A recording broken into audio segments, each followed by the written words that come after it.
Welcome. Thank you guys so much for signing up for our first Toledo-centric 5 by Design. This is intended, of course, to be a collaboration with IIDA Toledo and AIA Toledo, and we're excited to have speakers and presenters from both groups today. We are highlighting 5 local design rock stars, and they've taken a lot of time to put these presentations together, and I've really focused on keeping it to 5 or 7 minutes so we can build some energy and some urgency while they're presenting. So I'm really excited for you to hear their stories. Okay, a few additional housekeeping items. Thank you for going ahead and turning off your cameras and making sure that you're muted.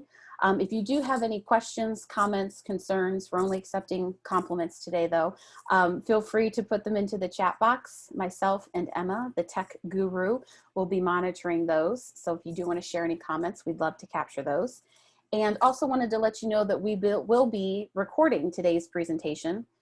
So if you haven't hit record already, I'm gonna go ahead and do that so that we can share this out to our YouTube platform, and we'll follow up with some communication about where you can find it if you'd like to revisit that as well.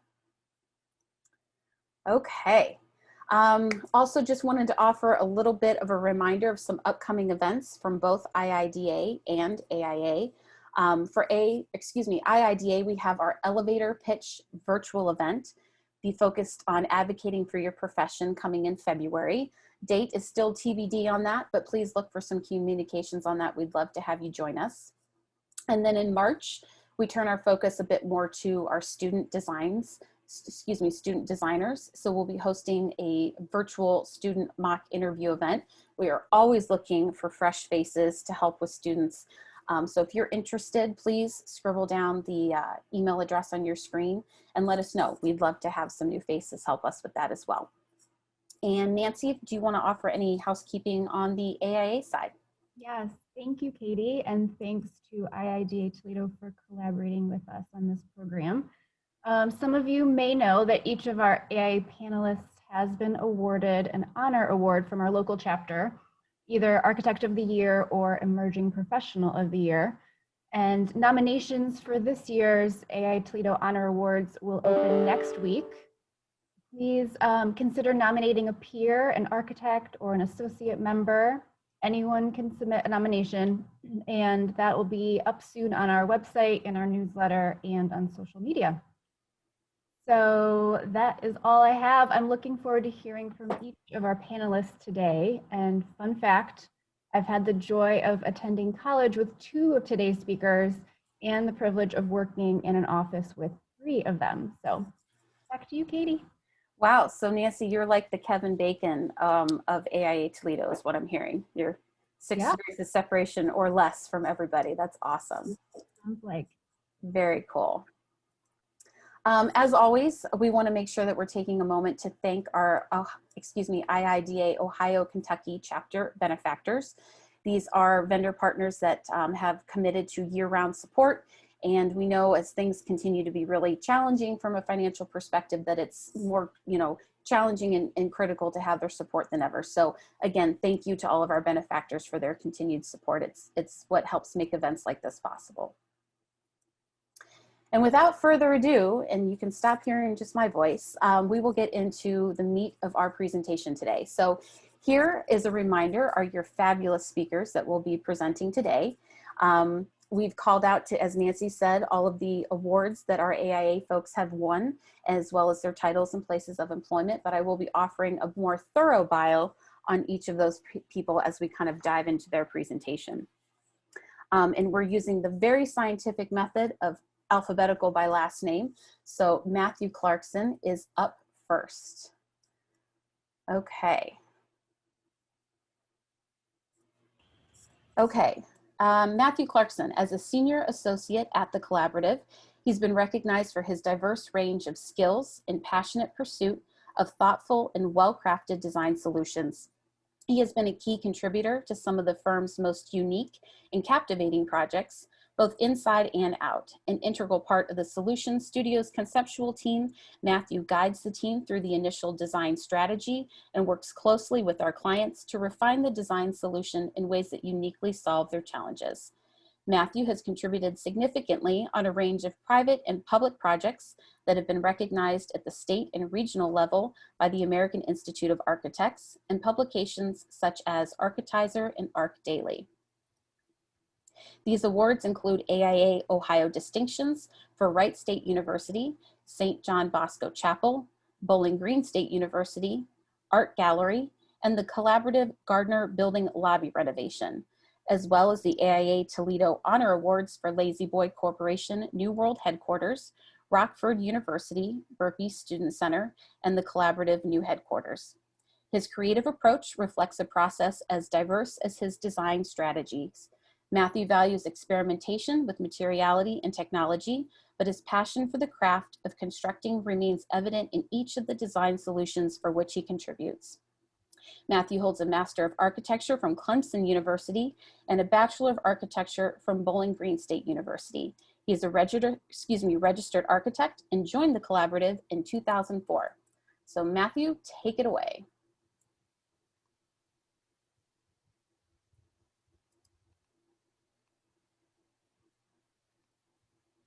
So thanks for the introduction, and can everybody hear me?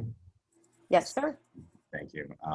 So being with the collaborative for about 16 years, I started pulling this presentation together, and I started thinking about kind of where I started. And when I came into the collaborative, it was more of a design assist, and also, you know, like construction documentation, as anybody in their young profession does.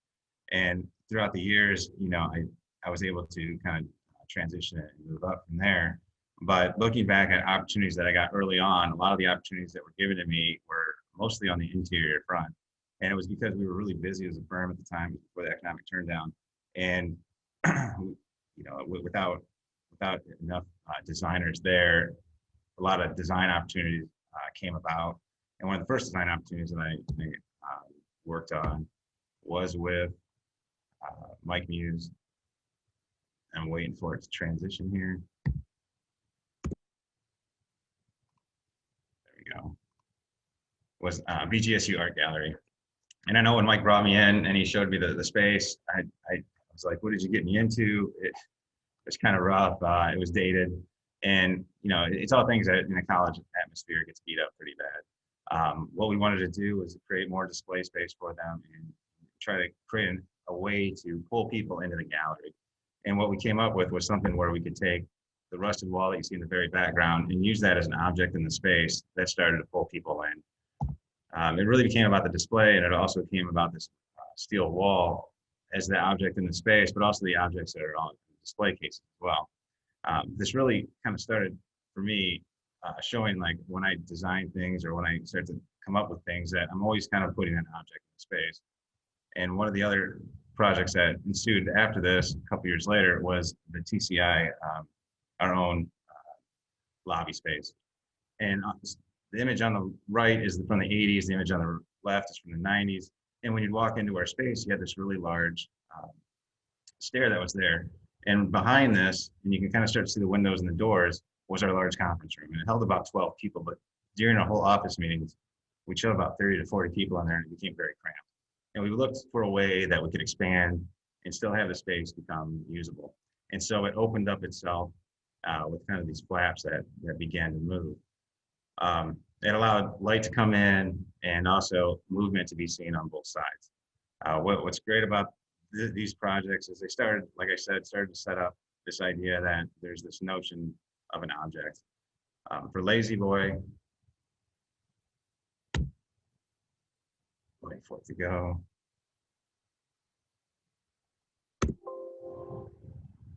Sorry, it's not advancing for me.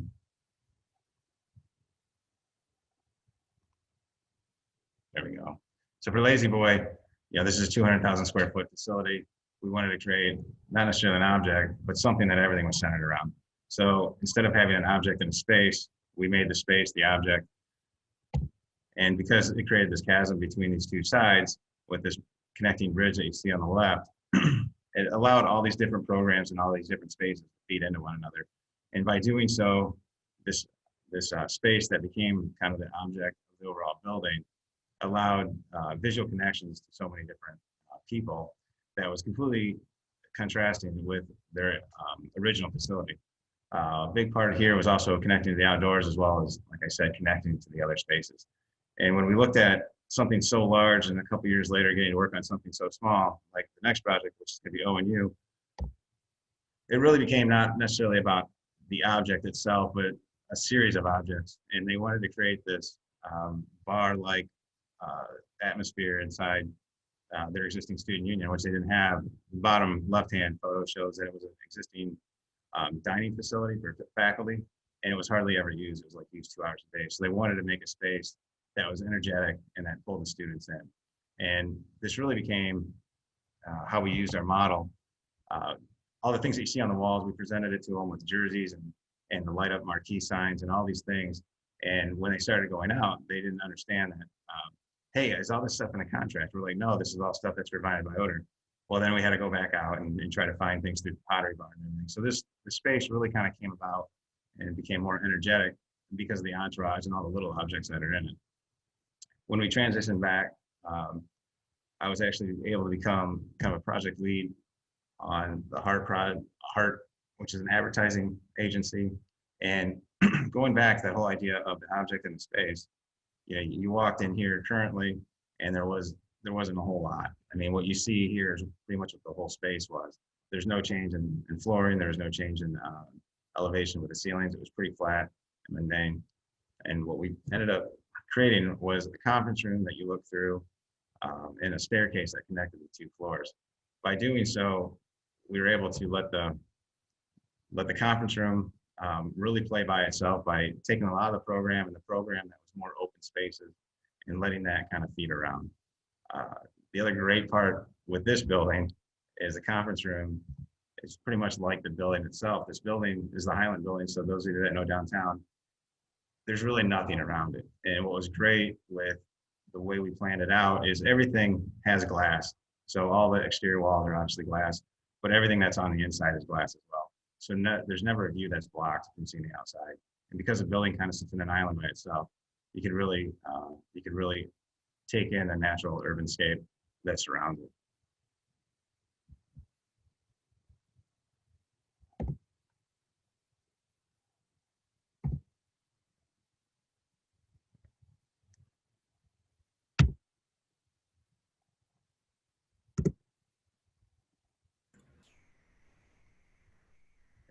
And so Baldwin Wallace really took a lot of what we did at Lazy Boy. When we were coming up with the initial plans, you know, having this hub in the very center was pretty important. Again, it allowed the spaces to connect to one another, and that hub can be seen and show the activity and the synergy that's happening within the space from the outside. And when we worked on the inside, we knew that the interior was going to be just as important. And I'm waiting for the interior to transition here.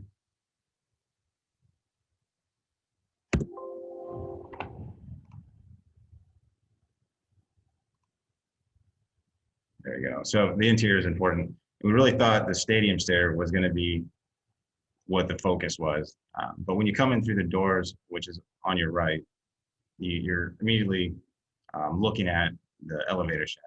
And we decided to wrap this elevator shaft with some kind of wood veneered product. And through the workings of not only previous projects, but also with the woodworkers that won the project through the bid, we were able to salvage a lot of the trees on the site that were removed and milled them down. And talking with the woodworkers and going back and forth with them, you know, they kept saying that we can't make it this monolithic, we can't make it like this because of the way it curves and it goes in and it goes out, that they had to do it in a different way. And they proposed doing these horizontal bands with these little strips that go across.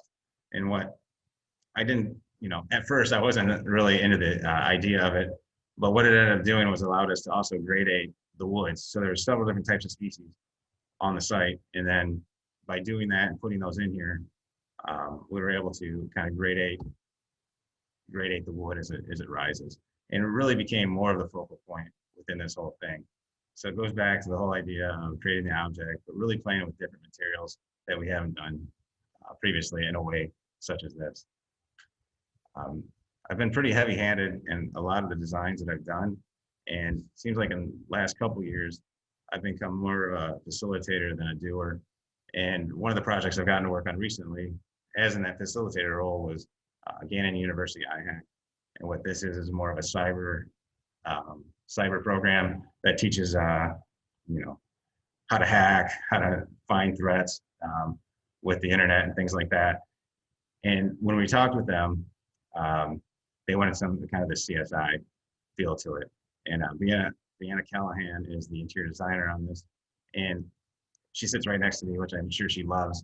But we were able to coordinate and we were able to collaborate. And we were able to talk about these things and do it in real time. It wasn't that she was away and she would come up with some ideas and come back and talk about them. It was real time. So as she's putting things into the model and she's doing these things, we're able to create this space that I think through talking and doing really became a powerful project.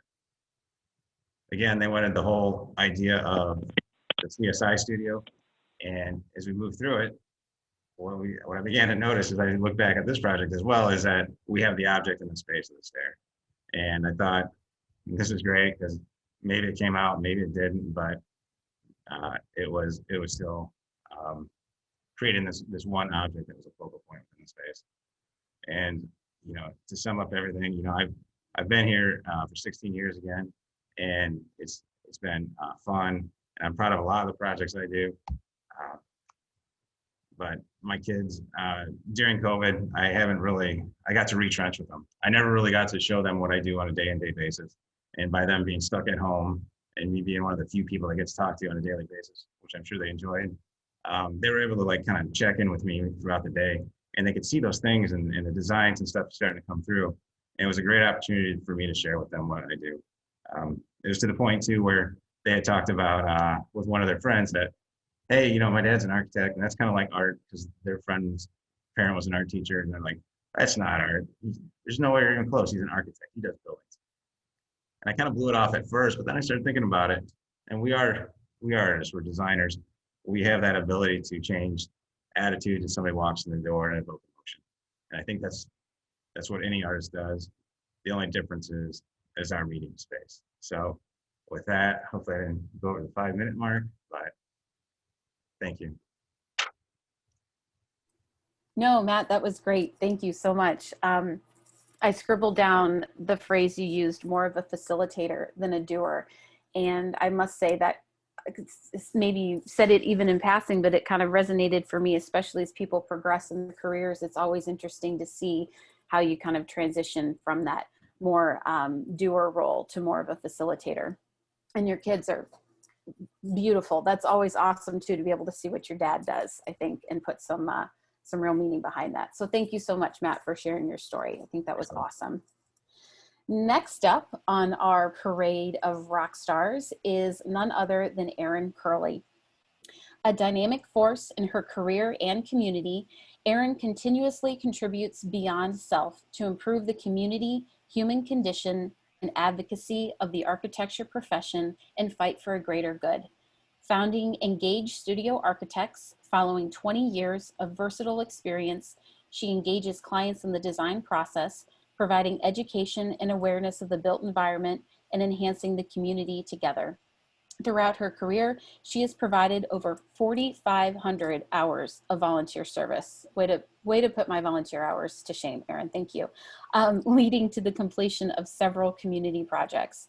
Her commitment to creating a positive impact is demonstrated through a range of accolades. Erin spurs change and follows through with action with each endeavor she embraces, making her a true catalyst for the region. Her engagement has helped shape our community through physical and social interactions, creating a new generation of dedicated voices and strong leaders. Erin, take it away. Thank you for the introduction, Katie. I first want to take a few minutes and look at this word cloud. This is something that in 2019, I asked 32 of my friends and colleagues to give me 5 words that best describe me. What I found is that it aligned perfectly with my vision of myself, which I think is extremely important in just how I put this presentation together and really looking at the 5 areas of the journeys of my life. So the 5 areas in my life, I broke it down into foundations, development, hustle and sacrifice, searching, and serve. I was born in 1981 in Otto Lake, Michigan. I'm the youngest of 5. I'm the product of the mailman or woman. And my father was a union electrician and who worked his way up to an arbitrator. The age gap between me and my siblings is pretty significant, but that's because we're like a set of towels, his, mine, and ours, with me being the connecting link that connects everybody in the family. My parents were both pretty mechanical, and they actually designed and built my childhood home. As a child, I was actually very shy, believe it or not, but I was fairly normal. I was also very engaged in sports, so teamwork came very naturally to me. I was the type of person who would always step up when needed. Kids and even adults connected with me very easily, so I think that kind of came natural. And then my senior year, I was actually voted most athletic, so I think that was kind of my first glimpse at being recognized by my peers. High school is really when my transition began. As a child, I was always building and creating, a really high focus on art. I wanted to be an animator for Disney. And then in 10th grade, I was forced with a choice. I had to either take drafting, band, or choir in lieu of taking an additional art class. It was my mom who said, "Why don't you try drafting?" And from that point forward, my passion was discovered. And it wasn't just I wanted to be an architect, it was I'm going to own a firm. So, that was pretty significant. Also during this time, my mother was diagnosed with breast cancer. So one of the things that it taught me was how to stay strong, how to persevere. And she really just became my inspiration throughout my life. She has been cancer-free for 24 years, so that's great. Then we enter into the development years. So 1999 to 2012, yes, that's 12 years of college, but my path really was theory and practice simultaneously. I worked the whole time, and it started with electrical construction. I did a little residential design, and then I ultimately ended up at architecture by design from 2004 to 2014. During my time at architecture by design, it was great because I was able to experience a versatility among project types. But there's 3 distinct projects that really kind of stand out. The first is the University of Toledo Dowd Nash White, which really taught me how to take vision to reality.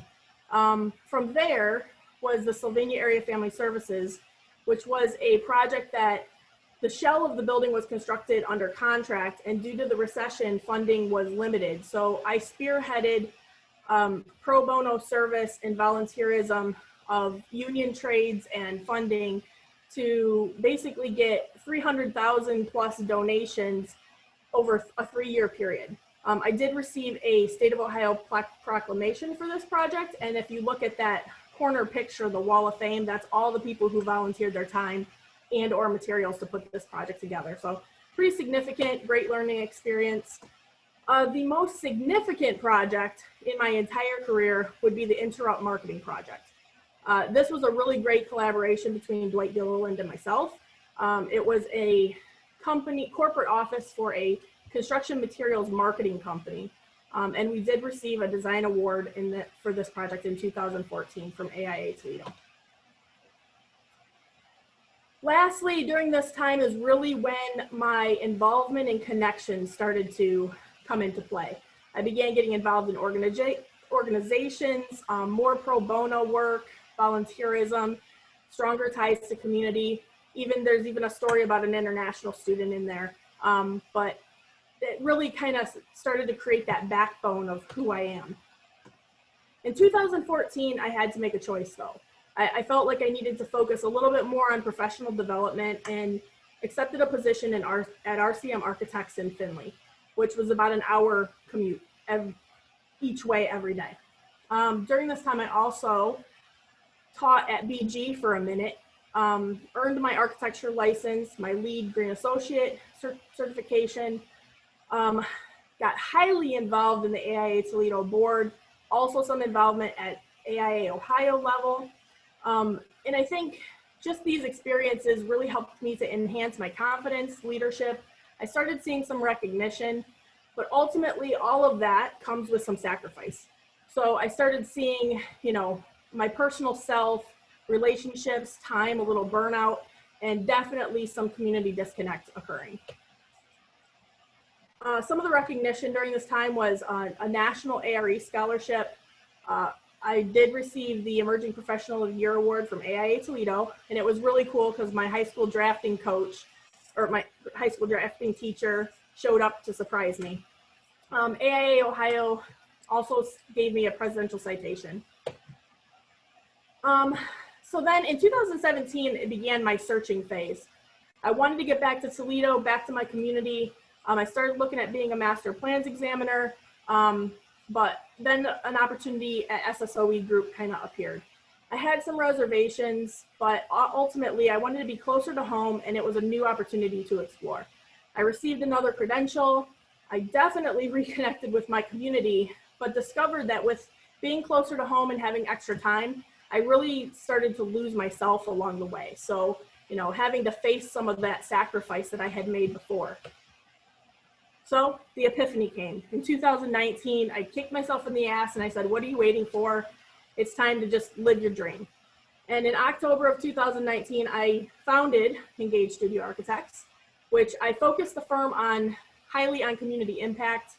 I'm busier than I've ever been. I'm happier than I've ever been.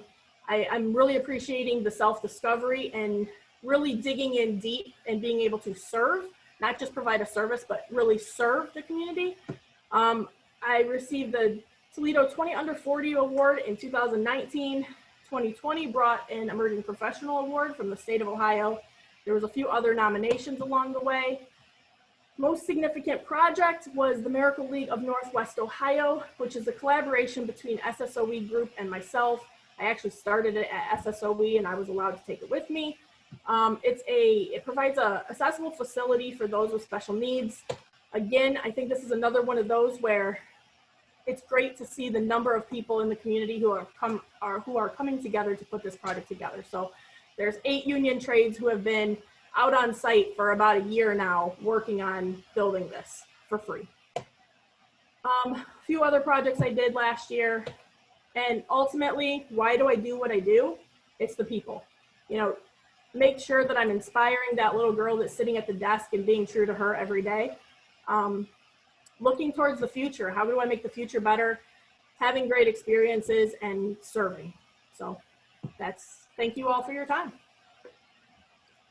Thank you so much, Erin. That is awesome to see how you've grown in your career too. Again, makes me think of what Matt said earlier too, moving from not always being a doer and sometimes being a facilitator. It's just, it's exciting to see how things can grow and evolve. So thank you. Okay, next up is Dwight. So Dwight, if you want to go ahead and request control. Perfect, thank you. Dwight Gilliland established Architecture by Design in 1992 and is the owner and principal architect. He brings to the firm 33 years of consulting in the architectural field, with the last 28 as a registered architect. Dwight's background includes a Bachelor of Science degree in architecture from Lawrence Technological University, and he is licensed in 14 states while also being a member of AIA, GBCI, NCARB, and NFPA. Most recently, Dwight was named Toledo AIA Architect of the Year 2020. So Dwight, go ahead and take it away. All right.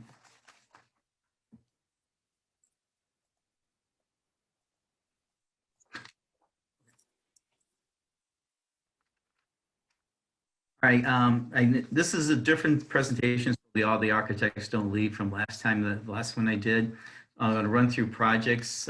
We form Architecture by Design in one of our projects. It's a mixed-use building, commercial downstairs, residential above. We enter into our space in a traditional feel. Nancy worked on finishes, if you don't like it. But anyway, but no, we got a blue so accent wall, and then we walk down a corridor to an addition. We have, I like to punch holes in the wall, so you see some of that going on. To our left is where, because we're into a L-shaped building, we have a perpendicular suite that we inherited or took on later on. And so that was the corridor. We had a little furnished room there, so we left that. So I created an archway through it. So they have something else going on other than entrance into the back half of the building. Our conference room, we have had different types of ceilings. You can see I have the entrance area was acoustical because I can bring the customers through, see what we have going on. We do a paint out grid, open grid in some areas. And I did a hard lid in the conference room so everybody can see feel the difference between the different types of spaces, which a lot of people come in. We do a lot of small projects. People don't know what architects do and what the difference is. So this became like a teaching tool for a lot of people. My conference room is in direct lighting. I punch holes in the walls again. I have a table of my house when I tore it down and rebuilt it from the wood. And then my chair rail acts as also a presentation board. And then the far side, you see the materials for the studio and the punches in the conference room tables. And then I think someone mentioned down, I think Erin mentioned down there, White. We took a mothball building that was vacant for years. It was built in the 50s. Some of the new students that were coming in would actually, their parents were here at one time. It had a census. We came in with the project in the spring. They needed an occupancy by August. So there's a lot of design. But we did some little bit of the, we did a lot of angle pieces in here. So we introduced that in the glass so you have an idea when you're walking in. We have wedges in the ceiling that wedge in two directions, both comes down and it moves up as you move through the space. It's a wayfinding element that moves you from the left to the doors on the right. We have a similar wedge above, and then to contrast the two, we threw in the linear ceiling so you can actually be more aware of what's going on. The office building that we did for a physician. Yes, there's main entrance, and then just to create a sense of entry for the other entrance, we threw an arch in there, a little shelter, and then a little bit of moldering here. Yes, for the windows, where it doesn't have to be linear straight pieces, but a series of rectangles and squares. One of our retail customer, one of our food service places. We do a lot of restaurants. And then again, we introduce a little cloud up here. It brings the customer from the entryway into the service counter, but also brings down the space at that area. It's really a little bit of comfort area going on there. Downtown Sylvania Reve hair salon, traditional looking hair salon, downtown building. We took that and threw in a showroom, like a show display window of what they're doing, lined it with metal, and then have a glass door. Similar thing, we had a non-descriptive block building that everybody used to build with mansard roof. Tore off the mansard, throw some ephes on there. The building sits sort of behind other entities along the street. So did a little color there to give people's attention for the customers, get them in there. This is Chabad House, this synagogue. And what we did is we softened the material around the temple area, and I can't say temple, from the worship area. And so we have a different material there, and then we have the hard materials to the side. If we enter into, you have the arc here in the back, and you have the glass uplifting toward worship areas. And then on the opposite side of the building, we have the 7-window, sort of symbolic of the candelabra. Next building, Franklin Park, Lincoln. It started out looking like this for those who don't recall what it looked like. And then block building, we took that and used a lot of Ford Lincoln prototype information, but applied that to our building shell, redid the glass, and then around the corner where we threw in some horizontal siding to get a little more interest, refinement to the block area. Inside, we have glass entries to the sales areas. We had in the bottom left-hand corner, there was what their used cars building looked like. Looks like basically extended trailer. We tore that down and did a mini-me of the main building. Next building was a grocery store. And then it turned into a flower shop. We took that space and turned to a high-end restaurant. We introduced, you can see in the little top slide, the flooring. We got two angles going on. We have the flooring with one angle, so you see a little bit in the slide of that going on, and then we introduced a second angle with some ceiling clouds. So you see, I like the clouds. But it's like a little puzzle. We have pieces there, and then you have a series of Edison lamps that pull you in through the space. Some more clouds, and then introducing the little pieces of clouds in it. And then we have our third cloud here, and then the space is the entrance to the private dining space. And then from there, you got a showroom of the kitchen. So everyone in this particular dining space can see into what's actually happening inside the kitchen, their artwork of cooking. Project, I think this one was a auto dealership also. You can just see hints of the 3 garage doors. And inside, steel sash, and last use was a kiln area for a ceramic shop.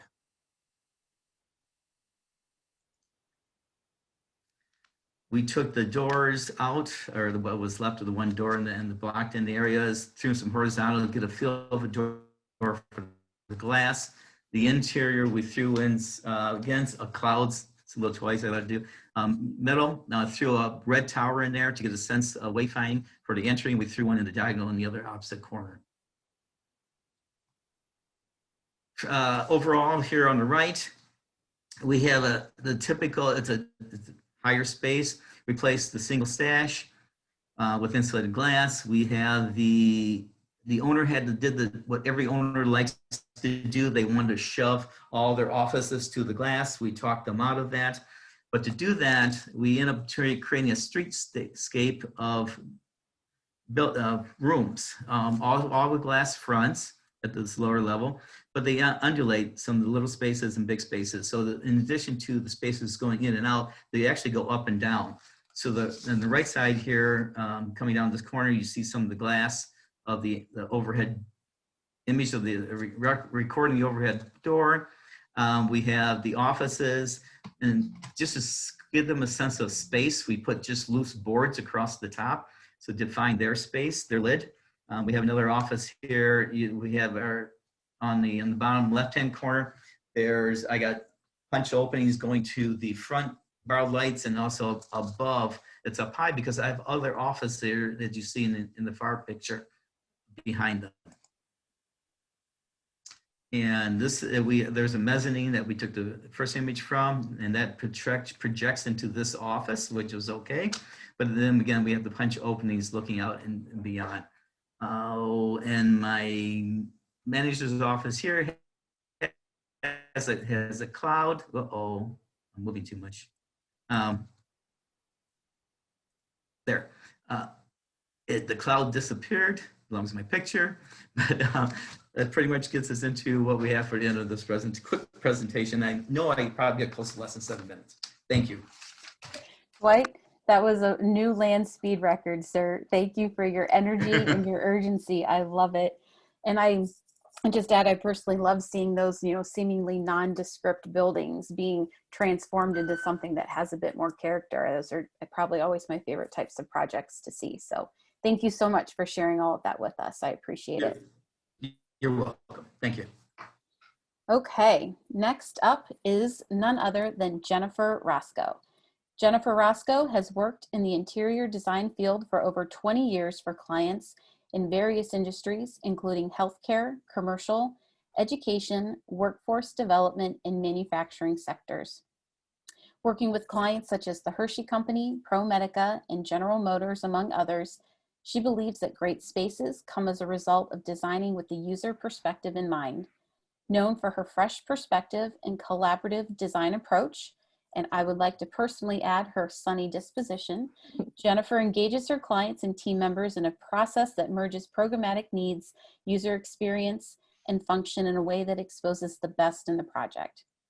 And because Jennifer is too humble to say this herself, I can say after stalking her LinkedIn page that she is also part of the Net Zero Housing Design Competition Committee, a graduate of Leadership Toledo class of 2020, and has served in several leadership roles within the IIDA Toledo City Center. So I give you today Jennifer Roscoe. Thank you, Katie. And thank you to the AIA and IIDA for having me here today for the 5 by Design.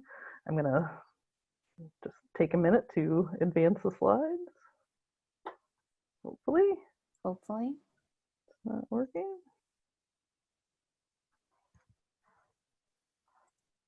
Oh, there we go. The leg. So as Katie said, I'm Jennifer Roscoe, Senior Interior Designer at SSOE and S&W. And I'm gonna go pretty quick because trying to keep this at a 5-minute pace. And so let me just go to my next slide. I focused my presentation today about chapters of my life, and these were 3 chapters that had significant turning points in my life. And the first one, growing up in Perrysburg. The next chapter would be college and trying to get a job and then getting a job. And then what I love. I'll feature some recent project work and what really keeps me going and what I love on a personal level also.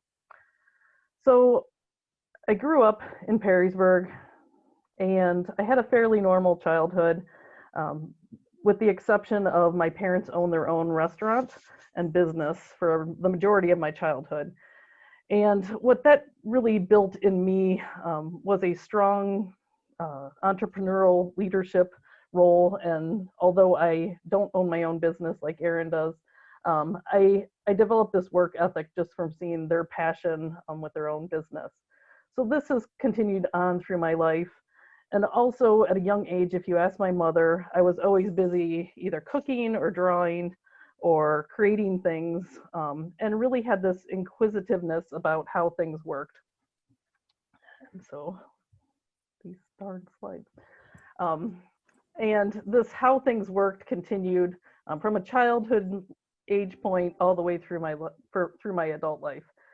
And although this is a picture, it is not of myself. This picture is actually my sister, and this was the baby alive she got. And this is the only picture we have of this baby alive because that night I removed the skin from the face while she slept, just really try to figure out how that thing worked.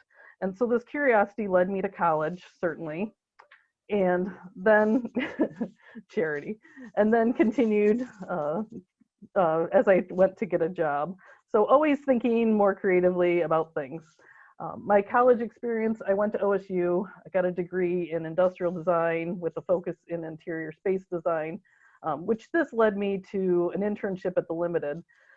And the Limited, looking back on it now, really gave me that real life experience of what it took to basically create contract documents to build from. So although these are little sketches I did, it really started to form that basis of commercial design that I continue with today. And it also gave me an experience to travel. Traveling, we took the private jet to some locations, and it really gave me that real life experience of what it is to be a commercial designer. So now this takes me to some feature projects and what I love about my work and also what I love about just my personal life. So what I love about my work is really the clients, creating their vision and the details. So these are some image boards that we had created. And this is taking the concept, creating that concept with the client around their vision, and then developing layouts, and then pushing that even further to the design details. And this is what really drew me to interior design and continues to draw me to interior design. This connection with the clients and their projects. So now I'm going to talk a little further about some specific projects. The first project is GJM. We recently finished this project. I think it was even under a year ago. And this was the renovation of the Eaton building in Indianwood Circle. We did a small addition on the front of the building, but really the interior design linked areas of the L-shaped building. It was a modern and fun design, and this client was very modern and fun. If you are familiar with GGM and what they stand for, this building is really about the fun, and the people are about fun. The next project is Lazy Boy Innovation Center in Dalton, Tennessee. This is their R&D building, and we utilized some of their design standards or design principles throughout this building, but really took on more of an industrial feel for the building, and creating the merchandising elements that are shown in the lower image here really took me back to those limited store planning roots of, sketching out a concept for how to brand a client and then seeing it come to life. The next project being Directions Credit Union. We relocated Directions. This is their headquarters. We relocated them from Sylvania to downtown to the tower on the Maumee. And really, as part of this project, we rebranded their whole identity for what they stood for as a company. The spaces were created to be more open and to provide them also 360-degree views of downtown Toledo. It's a pretty amazing building if you haven't been up there. And this client is very near and dear to my heart. Directions is my bank, and the people are great also. The next image is a few of our more recent works. The VA Ann Arbor, Toledo Museum of Art, we renovated 2 gallery spaces there, and then some education projects. Fremont City Schools, doing the interior design for 4 projects there. And then Owens Community College, we just finished the Dana engineering building. So a project we did just receive an award for, so we're very excited about that. And these education spaces are spaces that really connect students and inspire learning. So these were great projects to be part of also. And you might hear my dog barking in the background. But taking this to now what I love from a personal level. Actually, I took a class at Owens with their workforce development. It was actually right behind the Dana project that we were renovating, and it was a studio welding class. So I continue with my studio welding, still cooking and creating on a personal level. These are my people, my husband Mike and my dog Hudson. So these are things I love that keep me really going from a day-to-day basis. And then as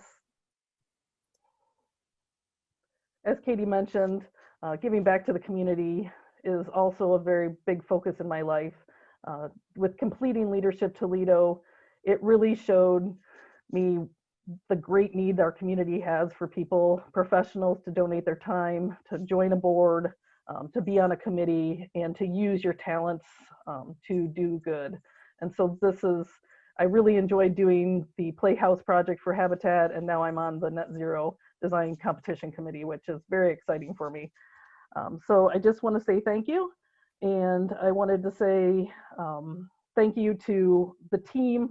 These projects are not done just by me. It's a whole team of people working on these. And also I wanted to thank the reps, because I know that without the support of all these great reps and all the products that we use, we need you as much as we need everyone else. So thank you to the reps. Thank you, Jen Roscoe. And thank you for, I think every rep on here could say, thank you for the shout out. We don't always get those. So we'll take them whenever we can get them. So thank you so much for sharing your story. I've known Jen for a number of years through IIDA and was thrilled when I started to cover the Toledo market with Interface, because we finally got to work together. So I still just think that's so fantastic. Okay, last but certainly not least is Ms. Jamie Sherney. Jamie Sherney has been practicing interior design with the Bureau Group Architecture and Planning since 2003, beginning her career as an interior design intern, then transitioning into a full-time design position after graduating summa cum laude and with university honors from Bowling Green State University in 2005. Jamie has been an integral member of the project team for numerous new construction and major renovation projects within the commercial, K-12, and higher education, healthcare, community and municipal, institutional, and multifamily residential markets. Jamie thoroughly enjoys the design process and continually strives to be more efficient in her work and aware of new products, trends, and practices in design. With this, she also shares her knowledge and experience with the next generation of interior designers as an adjunct instructor at Bowling Green State University, where she has taught within the interior design program since 2011. Jamie has been an active member of IIDA her entire career and has served in several capacities within the Ohio-Kentucky chapter, most notably chapter president from 2009 to 2011.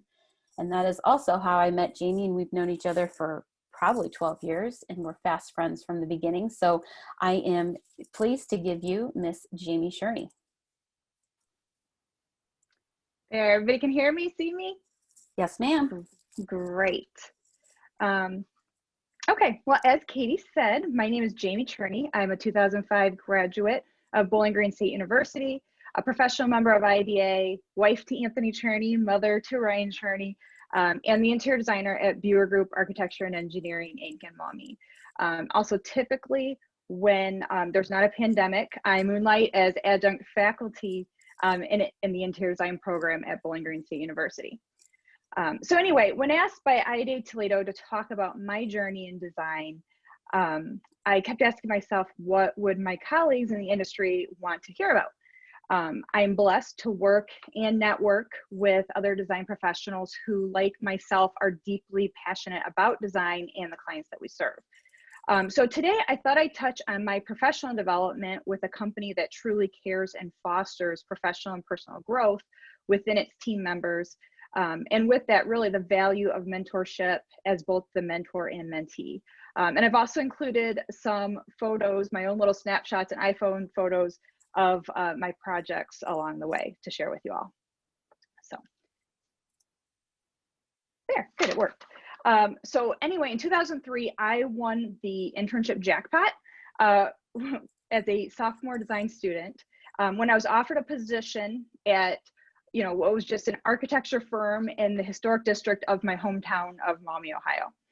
So last fall, IIDA Toledo, or actually the Ohio-Kentucky chapter, had a book club, and we discussed the decisions that we make as individuals and what 5 key decisions really kind of write our lives. And I'll tell you what, accepting that position at Buer Group is definitely on that list of those 5 decisions. So being mentored by an extraordinary NCARB certified designer and so many talented registered architects and professional engineers, it really cemented my foundation as an interior designer and my role in our design team. I was gifted the opportunity to actually design for and meet with real clients, even as a student, which to me was just absolutely amazing. So that opportunity and the responsibilities that were entrusted to me by my company, they not only kickstarted my career, but they really gave me the confidence in my own abilities and the confidence in my place within our design team. So, and I may not have realized at the time. At the time, I think I was just pretty freaked out.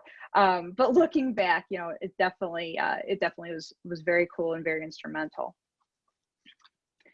After graduating in May of '05 and having completed what ended up being 6 internships and co-ops with Buer Group, and happily accepting a full-time position, I found myself 3 months later actually punching the interior finishes and FF&E in my first project, a 250,000 square foot K-12 school building in Northeast Ohio, as a student.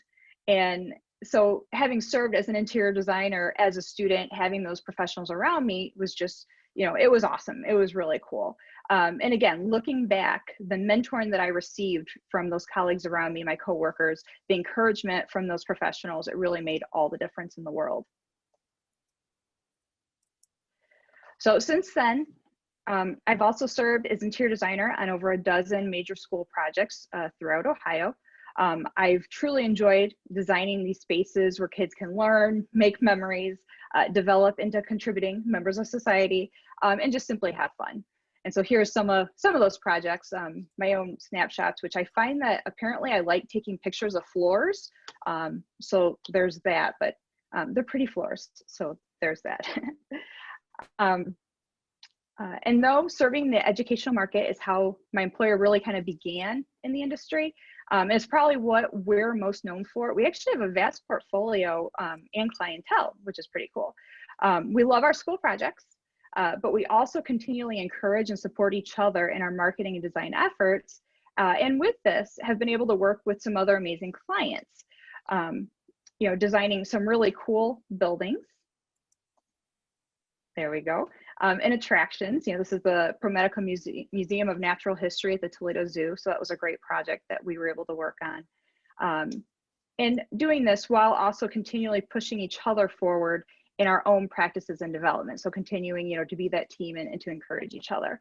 And this is actually the Sauter Village 1920s Main Street, which was a really cool project. It's very different in that we were creating, you know, these historic structures and interior environments. So it's pretty neat. And of course we, oh, there we go. That one jumped up on its own. And I've had the privilege of serving as the interior designer within our design team for some projects, you know, these projects that as a student, I really could have only dreamt of. So, you know, working on all of these together with this group really, you know, it's helped me in my professional development and being able to contribute to these communities, to these different attractions and destinations for the community has been great.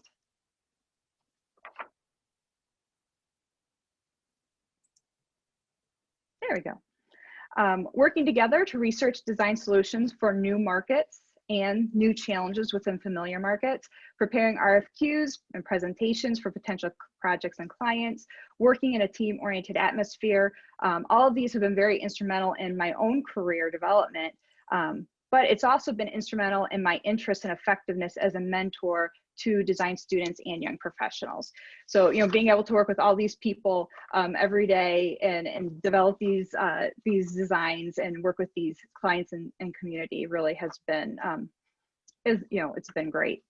So, and proudly, I've also had the privilege of working aside 5 interior design interns in the last 6 years that, you know, they're all now BGSU alumni. They're all working in the industry in the states of Ohio, Michigan, Pennsylvania, and Indiana.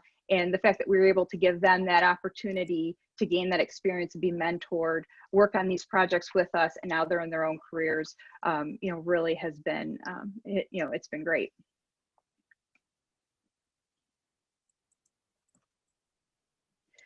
So I mentioned in my introduction how I've been blessed to work for a company that also fosters personal growth.